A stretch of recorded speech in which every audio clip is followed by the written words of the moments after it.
இப்போ நீங்கள் பார்த்தது வந்து Tim Tam biscuit. Tim Tam sandwich biscuit வந்து ஒரு சிங்கிள் பீஸ் கிட்டத்தட்ட ரூ. 60 வந்துடுது. ரூ. 600 பேக்கெட் மினிமம் ஆன்லைனில் முன்ன பின்ன இருக்கும்னு வச்சுங்களேன். இது யாருக்கெல்லாம் சூட் ஆகும்? அதாவது ஓரியோ, ஃபெரோ ரோஷர், கிட்கேட் எப்படி யூஸ் பண்ணுறோமோ உங்கள் ரெசிபீஸில் ஓரியோக்கு பதிலாக இந்த பிஸ்கெட்டை யூஸ் பண்ணிக்கலாம். இதை வச்சு ப்ரௌனி கொடுக்கலாம், அதை வச்சு மில்க் ஷேக் கொடுக்கலாம், அதை வச்சு சண்டே கொடுக்கலாம். ஸ்டாஃப் எடுத்து திம்மா அப்படின்னா வேண்டாம், இந்த ஐட்டத்தையே வைக்காதீங்க. இப்போ ரீசெண்டாக ஒருத்தர் கிளைண்ட்டை வந்திருந்தார்.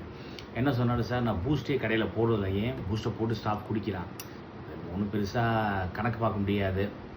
ஒரு நாளைக்கு 100 பூஸ்ட் போகுது, 4 பூஸ்ட் குடிக்கிறாங்கன்னா தப்பு கிடையாது. ஒரு நாளைக்கு 4 பூஸ்ட் போகுது, இவங்க 4 பூஸ்ட் குடிக்கிறாங்கன்னா அப்புறம் மெனு விட்டு எடுக்கிறது கரெக்டுன்னு வச்சுங்களேன்.